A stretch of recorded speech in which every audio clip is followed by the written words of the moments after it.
नमस्कार, आप देख रहे हैं योर मनी और आपके साथ मैं हूं विपिन भट्ट। लेकर हाजिर हैं ये शो जो आपकी कमाई बढ़ाने वाला पर्सनल फाइनेंस का हमारा खास शो है। योर मनी में हम आपकी ज़िंदगी में पैसों की जो ज़रूरत होती है उसकी प्लानिंग पर फोकस करते हैं। योर मनी में हम आपको ना सिर्फ बचत करना बताते हैं बल्कि जो आप बचत करते हैं उस बचत को बढ़ाएं कैसे, उस पर और मुनाफा कैसे कमाएं, उसका गुर भी सिखाते हैं ताकि आप अपनी ज़िंदगी के हर गोल को अच्छी तरह से पूरा कर सकें, उसके लिए अच्छी तरह प्लान कर पाएं। तो अगर आप भी योर मनी में अपने सवाल पूछना चाहते हैं तो तरीके बेहद आसान हैं। 2-3 तरीके हैं। खासतौर पे आप हमारा मेल आईडी नोट कीजिए yourmoney@nw18.com। आप विस्तार से अपने सवाल हमें ईमेल के जरिए भेज सकते हैं, लेकिन आप चाहते हैं कि और क्विकली भेजें तो आप व्हाट्सएप पर भी अपने सवाल भेज सकते हैं। 7045220000 ये हमारा व्हाट्सएप नंबर है। इसके अलावा ये शो फेसबुक और एक्स पर लाइव है, आप वहां पर भी कमेंट बॉक्स में जाके अपने सवाल हमें भेज सकते हैं। तो कई तरीके हैं ताकि आप हमसे कांटेक्ट कर पाएं। चलिए तो आज के शो की शुरुआत करते हैं। आज योर मनी में हमारे साथ शामिल हो रहे हैं कंप्लीट सर्किल कैपिटल के पार्टनर वेस्ट जोन के हेड विकास पुरी साहब। विकास जी, बहुत बहुत स्वागत है आपका।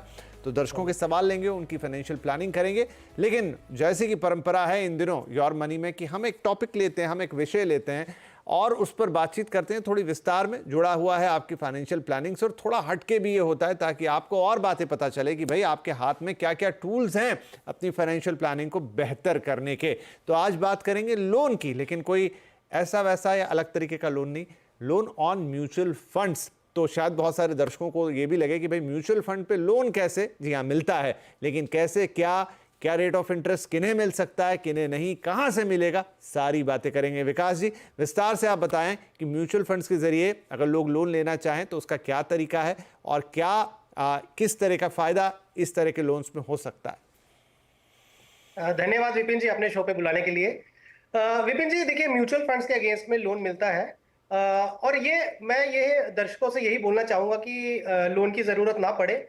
बट अगर किसी को मान लीजिए शॉर्ट टर्म के लिए लोन चाहिए और उनको लगता है कि मैं अपने इन्वेस्टमेंट्स को ना बेचूं, तो लोन अगेंस्ट म्यूचुअल फंड एक बहुत अच्छा प्रोडक्ट है। अब मान लीजिए किसी का बिजनेस है और उनको अचानक से थोड़े से पैसे की जरूरत है, जो उनको लगता है कि कहीं और से जहां पे उनको पैसा आना था वो आने में 1 महीने 1.5 महीने का डिले हो गया, लेकिन किसी को देना है तो वो थोड़ा जल्दी देना है। तो अब क्या करें, अपना जो सेविंग्स है या अपनी जो एफडीज है वो तोड़ के बेच के वो दे दें उनको। तो उसका एक बड़ा बड़ा अच्छा विकल्प ये है कि आप अपने म्यूचुअल फंड्स के सामने लोन ले सकते हैं। नाउ टिपिकली अगर आप देखेंगे तो आरबीआई गवर्नड ये प्रोडक्ट है और बैंक्स इसको ऑफर करते हैं और एनबीएफसीज भी इसको ऑफर करती हैं। बहुत सिंपल इसका कैलकुलेशन होता है कि यदि किसी के पास इक्विटी म्यूचुअल फंड्स है जिनमें लॉक इन नहीं होना चाहिए, तो 50% ऑफ योर वैल्यू, जो मान लीजिए किसी के म्यूचुअल फंड की वैल्यू 10 लाख है, उसके सामने उनको 5 लाख तक का लोन मिल सकता है। और यदि डेट फंड है तो डेट फंड के सामने 85% से लेकर 90% का जो लोन टू वैल्यू है वो मिल जाती है, यानी 10 लाख के सामने 8.5 से 9 लाख का लोन मिल सकता है। तो एक शॉर्ट टर्म अगर रिक्वायरमेंट आती है कोई और आप अपना पोर्टफोलियो को बेचना नहीं चाहते हैं, तो ये बहुत अच्छा विकल्प है। जी, तो यहाँ पर किस तरह के रेट ऑफ इंटरेस्ट ऑप्शंस हमें मिलते हैं? क्या ये लोन जो रेगुलर लोन्स हैं उनसे बेहतर होते हैं? क्या प्रोसेस आपको इसके लिए फॉलो करनी पड़ेगी? बैंक के थ्रू होगा, ऑनलाइन हो जाएगा, कैसे होगा? विपिन जी, इंटरेस्ट रेट की जहां तक बात आती है तो जनरली रेंज इसमें जो चलता है वो 9-9.5% से 11% का रेंज चलता है। ये एक जनरल ट्रेंड है। और बैंक्स क्या करते हैं कि रेट ऑफ इंटरेस्ट जो है वो तय करने के लिए क्रेडिबिलिटी ऑफ द कंज्यूमर भी देखते हैं कि उनका सिबिल स्कोर कैसा है, वो कहाँ पे काम करते हैं, या यदि वो बिजनेस करते हैं तो वो किस तरह की आईटीआर भरते हैं। तो कुछ 4-5 मापदंड होते हैं जिसके ऊपर लोन की जो इंटरेस्ट रेट है वो तय होती है। अमाउंट जो मैंने बोला वो सेबी अपना आरबीआई गवर्नड है कि आपको इक्विटी म्यूचुअल फंड में 50% का मिल जाएगा या फिर डेट म्यूचुअल फंड में 85-90% का मिल जाएगा। बैंक्स के पास जा सकते हैं लोन लेने के लिए, या एनबीएफसीज हैं उनके पास जा सकते हैं लोन लेने के लिए। और इसकी अवधि भी आप खुद तय कर सकते हैं कि अगर आपको ये 2 साल के लिए चाहिए या 3 साल के लिए चाहिए या 5 साल के लिए चाहिए, तो वो आप डिसाइड कर सकते हैं क्या है।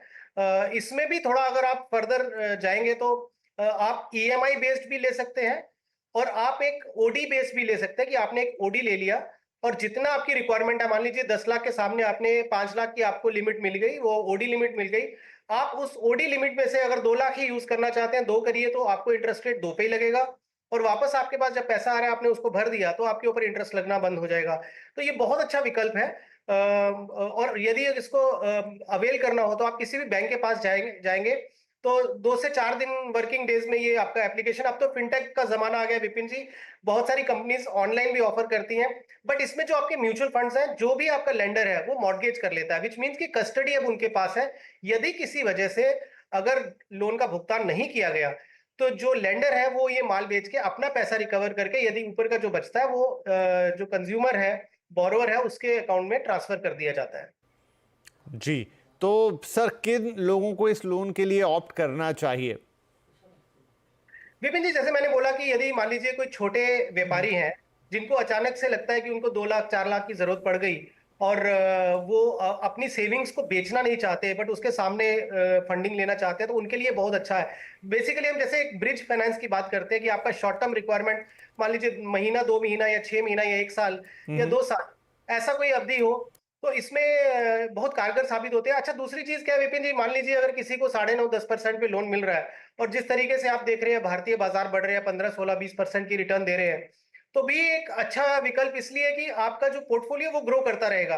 तो मॉर्गेज करने के बाद ऐसा नहीं है कि आपका पोर्टफोलियो जो है वो ग्रो नहीं करेगा या उसके ऊपर रोक लग जाएगी, वैसा कुछ नहीं है। यदि मार्केट अच्छे से 20-25% की रिटर्न या फंड्स 20-25% का रिटर्न देते हैं तो वो रिटर्न इधर भी छूटेगी, तो इसमें वो नहीं है। अब जैसे एक ईएलएसएस फंड होता है जो टैक्स सेविंग वाले, उनमें 3 साल का लॉक इन है, तो वो फंड्स अगर 3 साल का अवधि उन्होंने पूरी कर दी है तो वो वाले फंड्स भी मॉर्गेज किए जा सकते हैं। तो बहुत ही कंज्यूमर फ्रेंडली प्रोडक्ट है ये। जी, तो मेरे मन में एक सवाल यही था कि क्या इससे आपके पोर्टफोलियो पे तो कोई असर नहीं आएगा, लेकिन आपने क्लियर कर दिया कि उससे पोर्टफोलियो पे किसी तरह का कोई असर नहीं आएगा, उसके रिटर्न पे कोई इंपैक्ट नहीं होगा। एक यूजर फ्रेंडली प्रोडक्ट है, जिनको शॉर्ट टर्म छोटा मोटा कोई लोन चाहिए, खासतौर पे बिजनेस पीपल, उनके लिए काम का हो सकता है। तो चलिए, ये एक इंपॉर्टेंट चीज जो आज हमने डिस्कस की, कई लोगों को शायद पता हो, कई लोगों को ना पता हो, लेकिन अब आपको पता है तो आप इसका फायदा उठा सकते हैं। चलिए, अब सवाल जवाब के सिलसिले की शुरुआत कर देते हैं। ढेर सारे आज भी हमारे पास कॉलर्स और मेल्स हैं, फटाफट लेंगे। उदय साहब हमें कॉल कर रहे हैं महाराष्ट्र से। उदय जी, बहुत स्वागत है आपका योर मनी में। बताइए क्या सवाल रहेगा आज। Thank you sir, good evening आपका कॉल करने के लिए। Thank you. जी सर, मेरा सवाल था कि मेरी उम्र अभी 40 साल है और मेरी अभी 20,000 की एसआईपी चल रही है। ओके, ठीक है, अभी मुझे लक्ष्य है मेरा 20 साल का और 20 साल में मतलब 5 ईयर की रिक्वायरमेंट है। ओके जी, मैंने मतलब मेरे फंड्स भी भेजे आपको। हाँ जी, और आपका लक्ष्य है कि आप जो रिटायरमेंट है, जब तक रिटायरमेंट आए अगले 20 साल में 5 करोड़ रुपए आप अपने इस पोर्टफोलियो के जरिए जमा कर लें, राइट? जी जी जी जी। ठीक है साहब, आपका पोर्टफोलियो इस समय है हमारे सामने स्क्रीन पे। पारंपरिक फ्लैक्सी कैप फंड 7,000 रुपए आप इसमें एसआईपी करते हैं। ICICI Pru Nifty index 50 index fund, इसमें 5,000। Motilal Oswal Nifty mid cap 150 index 4,000। Nippon India small cap 3 और एसबीआई पीएसयू फंड में 1,000। ऐसे करके 20,000 रुपए को आपने डिवाइड किया है। तो विकास जी, उदय साहब का एक सिंपल सा प्लान है कि 20 साल बाद रिटायर होना है, अभी 40 साल के हैं और वक्त पे रिटायर होना चाहते हैं, 5 करोड़ रुपए तब तक जमा कर लेना चाहते हैं और उन्होंने अपना फंड, हाँ उसके अलावा सुकन्या समृद्धि में भी मंथली 2,000 रुपए डाल रहे हैं और 5 फंड है इनके पोर्टफोलियो में। तो क्या 20,000 की एसआईपी और ये 5 फंड इनका लक्ष्य पूरा करने के लिए काफी है? उदय जी, आपकी मुझे स्कीम्स बहुत अच्छी लगी।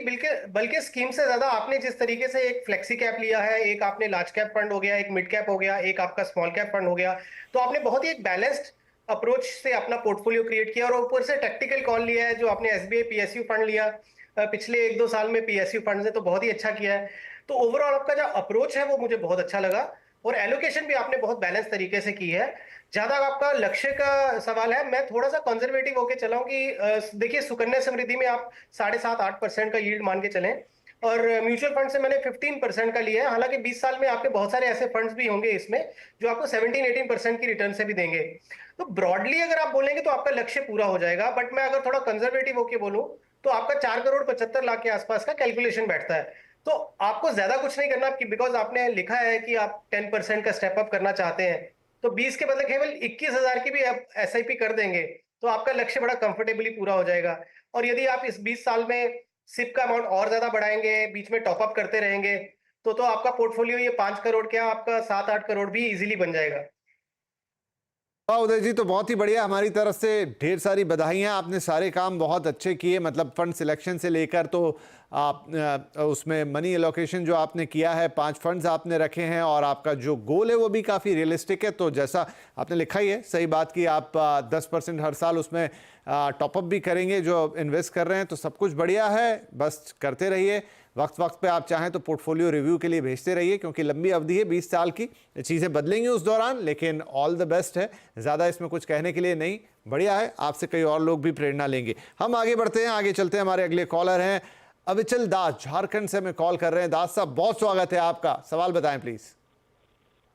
जी सर, नमस्कार। नमस्कार मेरा जी। सर सवाल है, अभी मैं करेंटली 7,500 के SIP में कर रहा हूँ और आपका 50,000 मुझे लमसम में करना है और मेरा टारगेट है 20 से 25 सालों के लिए 5 CR। ठीक है, बढ़िया। अभी आपकी उम्र है 33 साल, तो आपके पास वक्त है रिटायरमेंट के लिए। आई थिंक आप ये 20-25 साल में 5 करोड़ का लक्ष्य चाहते हैं लगभग। पिछले सवाल जैसे ही, तो मंथली SIP 7,500 रुपए की 50,000 एक मुश्त आप, जैसा आप कह रहे हैं, निवेश करना चाहते हैं। आपका पोर्टफोलियो भी हम देख लेते हैं। 5 फंड हैं यहाँ पर भी। ICICI Pru blue chip fund 2,000 आप इसमें डालते हैं। पराग पारिक फ्लैक्सी कैप आपने लिया है। कोटक इमर्जिंग इक्विटी फंड लिया है। Nippon India small cap fund है आपके पास, 1,000 रुपये वहाँ। SBI स्मॉल कैप फंड में भी 1,000 रुपये। यहाँ पर विकास जी, समय थोड़ा सा ज़्यादा है, लगभग पिछले सवाल जैसा ही सवाल, लेकिन SIP मतलब जो अमाउंट है वो कम है थोड़ा, और 50,000 रुपये भी एक मुश्त इनको डालना है। तो 5 करोड़ लेकिन 20 से 25 साल का वक्त, तो क्या इतनी SIP में ये हो पाएगा या थोड़ी बढ़ानी पड़ेगी? अभिचल जी, ये आप अभी से स्टार्ट कर रहे हैं या कुछ आपके पास ऑलरेडी आपकी सेविंग्स हो भी चुकी है? ये मेरा एक प्रश्न था। तो 6 मंथ हो गए मुझे। 6 महीने हुए हैं सर। हाँ, तो लगभग हम इसको स्टार्ट ही मानते हैं विपिन जी। अभिचल जी, करंट सिनेरियो में अगर मैं देखूं तो लगभग आपका ये 2 करोड़ 60 लाख या 2 करोड़ 70 लाख के आसपास पोर्टफोलियो रियलिस्टिक बनेगा। तो आपके स्कीम्स बहुत अच्छे लगे मुझे। हालांकि आपने 2 स्कीम्स जो ली हुई हैं वो स्मॉल कैप ली हैं, और हम इन्वेस्टर्स को बोल रहे हैं कि स्मॉल कैप का एक्सपोजर अभी थोड़ा कम रखें। लेकिन क्योंकि आप केवल इसमें 1,000 का सिप कर रहे हैं और आपका अवधि भी 20 साल के ऊपर का है, तो इसलिए मैं उसमें आपको चेंजेस नहीं रिकमेंड करूंगा। बट आपको अमाउंट जरूर बढ़ाना पड़ेगा। 7,500 के बदले लगभग 15,000 का अगर आप सिप करते हैं, और तभी आप अपने लक्ष्य की तरफ बढ़ेंगे। बट इसमें आपको डिसअपॉइंट होने की जरूरत नहीं है, बिकॉज ऐसा नहीं है कि आप अगर अभी 15,000 का नहीं करेंगे तो वो लक्ष्य पूरा नहीं होगा। बीच में कभी भी आप अगर जॉब करते हैं या बिजनेस करते हैं, जब भी अभी आपके कैश फ्लोज बढ़ते हैं, तो एज अ टॉपअप इन्हीं SIP स्कीम्स में आप करते रहिए और धीरे धीरे इस सिप को बढ़ाते रहिए। हु नोज कि आप आने वाले 5-6 साल में, जो आप अभी 7,500 का सिप कर रहे हैं, हो सकता है आप 30-40 हजार का सिप कर दें, तो अभी जो थोड़ा छूट रहा है वो कवर अप भी हो जाएगा। बट सिप को, अमाउंट को बढ़ाइए और बीच में आप टॉप अप करते रहिए इन्हीं फंड्स में, और इनको ही आगे अपनी जर्नी में कैरी ऑन करिए। तो अविचल जी, सब कुछ ठीक है, बस थोड़ी सी सिप बढ़ानी है, मतलब जहां अभी खड़े हैं उससे जस्ट डबल है। लेकिन जैसा विकास जी कह रहे हैं कि कोई डिसअपॉइंटमेंट वाली बात नहीं है, धीरे धीरे उसको बढ़ाइए। अभी आपके पास वक्त है, जब जैसी सहूलियत बनती है आप उसको आगे बढ़ाते चलें। और फंड्स आपके बढ़िया हैं, जो थोड़ा बहुत सुझाव है वो दे दिया विकास जी ने यहाँ पे, क्योंकि लंबी अवधि हम ये कहेंगे कि बीच बीच में ज़रूर आप 2-4 साल में या उससे पहले भी अगर पूछना चाहें तो एक बार अपना पोर्टफोलियो इवैल्यूएशन फिर से करवा लीजिएगा। लेकिन बाकी सही है, हमारी तरफ से शुभकामना। अच्छा विकास जी, ये कह रहे थे 50,000 एक मुश्त डालने, उस पे उसके लिए कोई सलाह? तो विपिन जी, मैं इनको ये बोलूंगा, जो इन्होंने एग्जिस्टिंग फंड्स लिए हैं उसी में ही आप डिवाइड करके डाल दीजिए। यदि आपको सिप अमाउंट लमसम अलाउ नहीं कर रहा है, तो आपका जो फ्लेक्सी कैप फंड है या आपने दूसरा लार्ज कैप जो फंड बोला, आप उसमें टॉप अप कर दीजिए। इस समय बहुत अच्छा मौका है कि आप अपना लार्ज कैप फंड का भी अगर एलोकेशन बढ़ाते हैं, तो लास्ट 1-2 साल में मिड कैप स्मॉल कैप बहुत चला है, लार्ज कैप का ड्यू है, तो बहुत अच्छी पोजिशनिंग है इस समय लार्ज कैप फंड्स की भी, तो आप उसी में ही टॉप अप कर सकते हैं। राइट। तो अविचल जी, लार्ज कैप में ही अपने 50,000 रुपए डाल दीजिए जो आपके पास है, कुछ अलग से नहीं करना। और जितना कम होगा पोर्टफोलियो, जितना क्लीन होगा, जितना शॉर्ट होगा, उतना अच्छा है कि आप उसे अच्छी तरह से मॉनिटर कर पाएंगे और उसे बढ़ता हुआ देखेंगे। तो बस सब बढ़िया है, बस इतना कर दीजिए और धीरे धीरे अपनी SIP की रकम बढ़ाते जाएंगे, आपका लक्ष्य जरूर पूरा होगा। शुभकामनाएं हमारी। एक ब्रेक लेंगे यहाँ पर छोटा सा, उसके बाद सवाल जवाब जारी रहेंगे।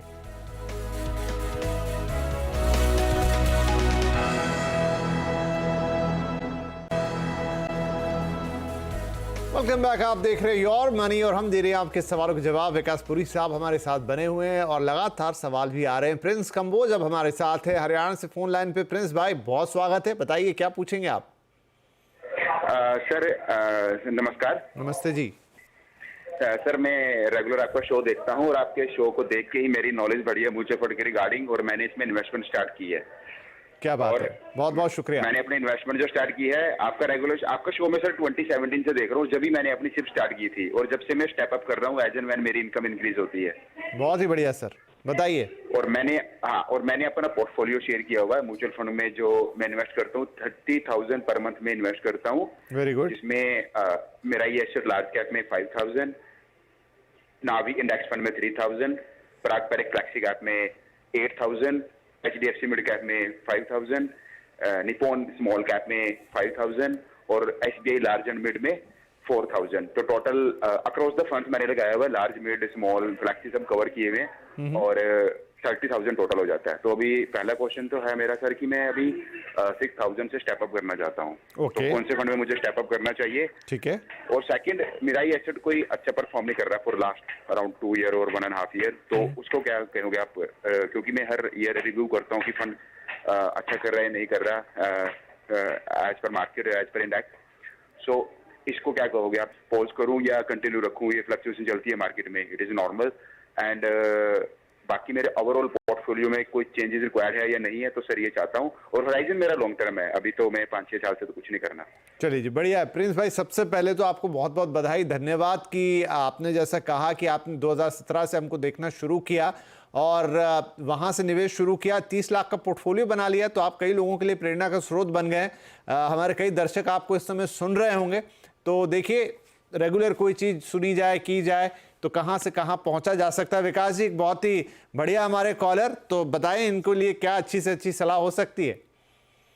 विपिन जी, पहले मुझे लगा कि प्रिंस जी ने आपको इम्प्रेस करने के लिए बोला कि आपका शो देखते हैं। जब इन्होंने अपना पोर्टफोलियो शेयर किया तो मुझे यकीन हो गया कि आपका शो डेफिनेटली देखते हैं। बिकॉज ऑनेस्टली मैं प्रिंस जी आपको कोई भी ये नहीं बोलूंगा कि आप अपने फंड्स को चेंज करें। आपकी फंड एलोकेशन मिक्स बहुत अच्छा है और इसको आप कंटिन्यू करिए, तो उसमें चेंज नहीं बोलूंगा। हाँ, आपने जैसे खुद ही बोला कि मेरे एसेट लार्ज कैप नहीं चला, तो प्रिंस जी अगर आप पिछले 1-2 साल का मार्केट का एक ट्रेंड देखेंगे तो मिड कैप और स्मॉल कैप जो है बहुत ज्यादा चला है। उसके सामने लार्ज कैप ने उतना अच्छा परफॉर्म नहीं किया। परफॉर्मेंस उसकी भी अच्छी है, लेकिन हमारी एक्सपेक्टेशन प्रिंस जी इतनी बड़ी हो गई है कि अब हमें एक एवरेज या नॉर्मल से थोड़ी भी बड़ी रिटर्न होगी वो भी हमें अच्छी नहीं लगेगी। देखिए प्रिंस जी, अभी ये जो साल है और जो मार्केट सिनेरियो बन रहा है और पिछले कुछ दिनों से जो मार्केट परिस्थितियां बन रही हैं, ये साल हमें लगता है कि लार्ज कैप के लिए है और लार्ज कैप फंड्स की एलोकेशन आपको कम नहीं करनी चाहिए। आप इनको कंटिन्यू करिए और ये हमेशा रहेगा कि एक मार्केट साइकिल होता है। किसी एक टूर्नामेंट में विराट कोहली बन जाते हैं मैन ऑफ द सीरीज, किसी में रोहित शर्मा बन जाते हैं। तो वैसे ही ये है कि किसी सीरीज में मिड कैप स्मॉल कैप चलेंगे, किसी में लार्ज कैप चलेंगे। आपके पोर्टफोलियो में सब होने चाहिए, तो आप उसको कंटिन्यू करिए। जो 6,000 आपने बोला एडिशनल आपको करना है, आप ही का जो फंड है यहाँ पे SBI large and mid cap, उसमें कर दीजिए आप, क्योंकि आपका टाइम होराइजन भी लंबा है, तो आप उसमें ले सकते हैं एक्सपोजर। मिड कैप में भी आप ले सकते हैं, तो SBI large and mid cap में आप उसको 6,000 की अपनी सिप बढ़ा दीजिए। यदि मैं करंट सिनेरियो में देखता हूँ, आपका पोर्टफोलियो 30,000 का सिप 30 लाख का आपका ऑलरेडी कॉर्पस बन गया है। एक जनरली अगर मैं 15% की भी रिटर्न लेता हूं तो आपका रफली 15 साल में 5 करोड़ के आसपास बन जाएगा। और यदि आप इस पोर्टफोलियो को छेड़ते नहीं है और 5 साल फर्दर एक्सटेंड करते हैं तो 20 साल में आप 10 करोड़ के ऊपर अपने पोर्टफोलियो को पाएंगे। तो बहुत ही अच्छा पोर्टफोलियो है। Congratulations to you and keep it up. तो प्रिंस भाई बहुत बहुत बधाई। और लार्ज कैप की क्या कहानी वो समझा दी आपको। अब तो उनका नंबर आने वाला है, तो रखिए उसको, वो भी अच्छा परफॉर्म करेंगे। और बाकी 6,000 की SIP आपको अतिरिक्त कहाँ करनी है विकास जी ने आपको बता दिया। लेकिन बहुत खुशी हुई, आप जैसे दर्शकों से बातचीत करके बहुत अच्छा लगता है। और बहुत बहुत बधाइयाँ और शुभकामनाएं हमारी तरफ से। चलिए, तो काफ़ी सवाल जवाब हो गए, लेकिन अब वक्त है कि हम विकास जी से पूछें कि वो कौन से टॉप 4 फंड्स हैं जो आज हमारे दर्शकों को वो सजेस्ट करेंगे। तो विपिन जी, जो लोग नया शुरू कर रहे हैं या पोर्टफोलियो को थोड़ा सा अच्छा बनाना चाहते हैं, तो आज की परिस्थितियों को देखते हुए प्योर स्मॉल कैप या प्योर मिड कैप ना लेके हम एक मल्टी कैप स्ट्रेटजी एडवाइस करेंगे। So ICICI Pru multi cap fund ले लीजिए, HDFC फोकस 30 ले लीजिए, थोड़ा कॉन्सेंट्रेटेड पोर्टफोलियो रहता है ये। बजाज फिनसर्व का फ्लेक्सी कैप फंड ले लीजिए और फ्रैंकलिन इंडिया अपॉर्चुनिटीज फंड ले लीजिए। ये 4 फंड अगर यहां से कोई अपनी जर्नी स्टार्ट करता है आई एम वेरी श्योर कि उनको एक बहुत अच्छा एक्सपीरियंस होगा यहाँ से। चलिए, तो 4 फंड्स विकास जी की तरफ से, Franklin India opportunity fund, ICICI Pru multi cap fund, HDFC focus 30 और Bajaj Finserv flexi cap fund, जो नई शुरुआत कर रहे हैं उनके लिए भी और जो अपने पोर्टफोलियो को थोड़ा बैलेंस और बेहतर बनाना चाहते हैं उनके लिए भी। तो आई होप आज जितने भी सवाल जवाब हुए होते कुछ चुनिंदा लोगों की तरफ से, लेकिन वो कई लोगों को एड्रेस करते हैं। अगर आप ध्यान से उन चीज़ों को सुने तो आप भी, जो प्रिंस साहब अभी हमसे बातचीत कर रहे थे, वैसा ही शानदार पोर्टफोलियो बना सकते हैं और अपनी इस पर्सनल फाइनेंस की जर्नी को बहुत बेहतर कर सकते हैं। कुछ नहीं, रोज आधा घंटा निकालना है, रोज ये कार्यक्रम आपके लिए लेकर आते हैं, देखेंगे तो फायदा आप ही का है। बहुत शुक्रिया विकास जी, आपने वक्त निकाला, बहुत अच्छी बातचीत हुई, आपने इतने लोगों की फाइनेंशियल प्लानिंग कर दी। बहुत बहुत धन्यवाद पधारने के लिए, और सभी दर्शकों का भी हमें रेगुलर देखने और अपने सवाल हम तक भेजने के लिए। कल फिर मुलाकात होगी, तब तक के लिए नमस्कार।